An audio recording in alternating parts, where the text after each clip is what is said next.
गुजरात प्रदेश द्वारा दिनांक 18 दिसंबर से 25 दिसंबर तक श्री राम कथा का भव्य आयोजन होने जा रहा है। महाराज श्री के मुखारबिंद से ही ये आयोजन होने जा रहा है। बसंत जी, इस कथा का करवाने का उद्देश्य क्या है आपका? इस कथा करवाने का उद्देश्य ये है, काफ़ी समय से जो 2 साल का कोरोना काल का जो पीरियड गया है उसमें कथा नहीं हुई। महाराज श्री का यहाँ पे काफ़ी समय से बुलाने का विचार चल रहा था, संगठन के माध्यम से पूरा हो पाया है। उद्देश्य में यह है कि हिंदू धर्म का प्रचार प्रसार हो, धार्मिक माहौल बने, ये उद्देश्य संगठन का है। पूरा समाज एकजुट हो, लोगों की मानसिकता कोरोना काल से निकलकर वापस नेचुरलिटी पर आवे। दूसरे विशेष करके जो बुजुर्ग लोग हैं जो 2 साल से घर के अंदर बैठे हुए थे, वो कोई भी बहाना नहीं था बाहर निकलने का उनको। आज ये धर्म का काम हो रहा है, कथा हो रही थी, इसको सुनने के लिए और उसका वो लाभ लेने के लिए वो कथा स्थल पर आएंगे तो उनका भी मानसिकता बदलेगी और इसका लाभ पूरे सूरत को मिलेगा, विशेष करके बुजुर्गों को। लगभग कितने लोग आ सकते, क्या आशा है? ये तो कोरोना गाइडलाइन के हिसाब से 400 का लिमिट है और हम लोग चेष्टा करेंगे कि कोरोना के जो गाइडलाइन है उसको मेंटेन कर पाएं। और इसके बाद तो प्रभु की इच्छा है, राम की कथा है, राम जितने लोगों को लाएगा उतने लोग सुनेंगे। रतन जी, ये संस्था अग्रवाल भारतीय संगठन कब से शुरुआत हुई इसकी? देखिए, इसकी शुरुआत अग्रोहा धाम हिसार के पास में है अपने हरियाणा में, वहाँ से करीब 20 साल पहले हुई और सूरत के अंदर में 7-8 साल पहले राजेश जी भारूका महामंत्री बने थे। उसके बाद मैं 2 साल पहले यहाँ पर अध्यक्ष बना, मगर कोरोना काल के टाइम में कुछ काम नहीं हो पाया। फिर भी हमने छोटे मोटे काफ़ी काम किए हैं।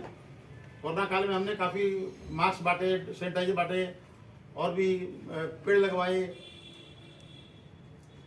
अब इसका एक बड़े रूप में कार्यक्रम, इस बार पहला बड़ा कार्यक्रम हो रहा है इस संस्था का सूरत पे। अखिल भारतीय अग्रवाल संगठन देश के 5 करोड़ अग्रबंधुओं को जोड़ने के लिए पूरे देश में काम कर रहा है। इसकी देश के सभी प्रांतों में इसकी शाखाएं हैं और एक बहुत ही न्यूनतम 100 रुपए की आजीवन सदस्यता को लेके पूरे समाज को जोड़ने का ये प्रयास कर रहा है। और इसी संगठन के तत्वाधान में ये राम कथा का आयोजन किया जा रहा है। जी गुरुजी, जैसे छोटे स्केल पे भी राम कथाएं होती है, ये राम कथा क्या इफ़ेक्ट देगी और क्या एक्सपेक्टेशन रखते हैं कि सूरत के जो लोग हैं वो किस तरह को इसको एक्सेप्ट करें? कथा का कोई स्केल नहीं है, ये तो विचार का प्रवाह है। कहते हैं बिनु सत्संग विवेक न होई, राम कृपा बिनु सुलभ न सोई। सत्संग की महिमा शास्त्रों में बहुत बताई, लेकिन तथा कथित मॉडर्न समझ नहीं पाएंगे कि सत्संग क्या है। वो उस भाषा में समझेंगे कि आपकी जिंदगी बदलती है आपके विचारों से। आप आज जो कुछ भी है अपने विचारों के परिणाम है और कल वही होंगे जो आज सोच रहे हैं। तो आज नया सोचने के लिए आप क्या इंतजाम कर रहे हैं? कुसंग कर रहे हैं या सत्संग कर रहे हैं? जिन परिस्थितियों में हम जी रहे हैं, जिन लोगों से मिल रहे हैं, जिनसी बातें सुन रहे हैं, जो अखबार पढ़ रहे हैं, टेलीविजन देख रहे हैं, और उनका मिश्रण हमारा माइंड होता है, हमारा मन बनता है और वैसे ही हमारा भविष्य होता है। तो इसके लिए ऋषियों ने कहा था कि सतत सत्संग की व्यवस्था करिए ताकि सद्विचार मिल सके, सही दिशा मिल सके, सही लक्ष्य की ओर ऑटोमेटिकली आपका जीवन बढ़ता चला जाए। और कथा सत्संग का माध्यम है, तो इसमें आप 100 लोगों को बिठा के सुनाइए, 10 लोगों को बिठा के सुनाइए, 1 लाख लोगों को सुनाइए। लोग कई कथाओं में लाखों लाख भी होते हैं। तो महत्वपूर्ण नहीं है कि कितने लोग हैं, महत्वपूर्ण है कि कितने लोगों को लाभ मिल रहा है, कितने लोग जुड़ रहे हैं, उनका सच्चिंतन से लगाव हो रहा है, जीवन बदल रहा है। और जैसा कि आप लोगों ने कहा कि कोरोना के समय निराशा लोगों को आ गई, अभी भी मानसिक निराशा से लोग नहीं निकल पाए। और सत्संग ही वो औषधि है, जड़ी बूटी है जो आदमी को उत्साह दे सकता है, आनंद दे सकता है और आशा भरा भविष्य दे सकता है। कि जीवन के प्रति जो निरुत्साह हो गया है, निराशा हो गई है, कि जब बात करें बिजनेस चौपट हो गया, हम परेशान हो गए, हम घर में बंद हो गए, तो कुछ मोटिवेशनल, कुछ अच्छी चीज़ें भगवान राम के चरित्र से, हमारी संस्कृति से, धर्म से लोगों को मिलेगा, जीवन बदलेगा। अखिल भारतीय अग्रवाल संगठन ने एक प्रयास किया है, बहुत सराहनीय है। उनको आशीर्वाद धन्यवाद है कि इस कोरोना के खत्म होने के, और लगभग अभी भी डोल ही रहा है कोरोना, लेकिन फिर भी इन्होंने हिम्मत की। और क्योंकि दवाई से ज़्यादा आज पॉजिटिव थिंकिंग की ज़रूरत है, क्योंकि कोरोना में जितने लोग मरे कोरोना बीमारी के कारण, उससे ज़्यादा लोग निराशा में मर गए। आप अगर आंकड़ा ठीक से देखेंगे, 80% लोग शुगर लो होने से, हार्ट अटैक होने से, और पड़ोस में मर रहा है देख के डर के मारे मर गए। जैसे हमने सुना था कि यमराज ने एक यमदूत भेजा 2 यमदूत को कि 2 आदमी पकड़ के लाओ सूरत से, तो यहाँ आया और यहाँ से 100 आदमी लेके गया। तो धर्मराज ने पूछा कि भाई अमठान में ज़्यादा क्यों लाए? बोले 2 को ही मारे थे, अमठान में तो डर से मर गए। ठीक है, तो इसमें मूल उद्देश्य है कि सत्संग हो, विचार बदले।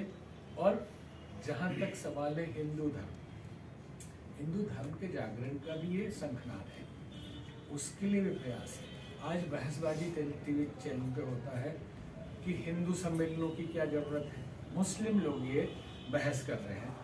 आपके इफ्तार पार्टी में तो हम नहीं मना कर रहे हैं, आपके आयोजन जलसे में भाषणबाजी मौलाना जी आके करते हैं, हमने तो कोई मना नहीं किया। अब हम अपने लोगों को अच्छे विचार दे रहे हैं, तो नहीं हिंदू क्यों, अरे तो भाई तो मुस्लिम क्यों? आपका अपना आप करो, हमको अपना करने दीजिए।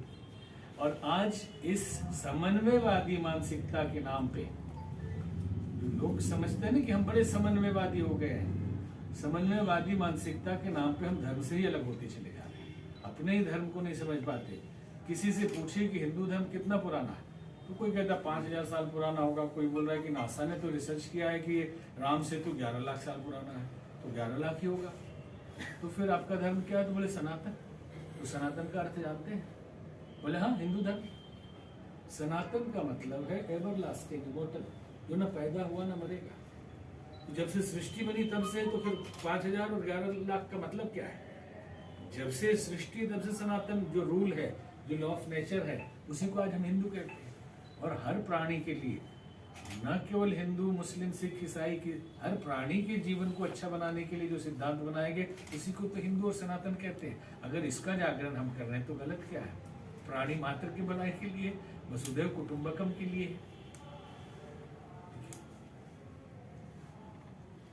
जैसे राहुल गांधी कहते हैं कि हिंदू और हिंदू दोनों अलग अलग है। परसों हम अभी थे, राष्ट्रीय हिंदू जागरण का कार्यक्रम था, और उसके मंच के मोहन भागवत थे, रितंबरा जी की, सारे शंकराचार्य थे, और पहला हमसे ही शुरू हुआ था और ये मुद्दा उठा था। तो आपके प्रश्न का 2-4 लाइन में हम जवाब देते हैं। हिंदी जानने वाला आदमी, कम से हिंदी अगर जानता होगा, हिंदी भाषा जानता होगा, तो जानेगा कि हिंदू और हिंदुत्व तो अलग हो नहीं सकते। कैसे? जैसे व्यक्ति और व्यक्तित्व अलग नहीं हो सकते।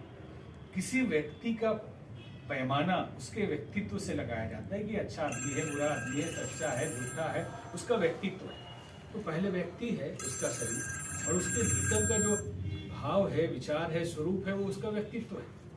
अब आप कहते हैं कि हम व्यक्ति को तो मानते हैं, व्यक्तित्व को कुछ नहीं मानते। हम आदर्श को तो मानते हैं, आदर्शवादिता को कुछ नहीं मानते। हम नैतिकता को मानते हैं, लेकिन नीतिवाद को मानते ही नहीं। हम गांधी को मानते हैं, गांधीवाद की तो नाम ही मत लीजिए।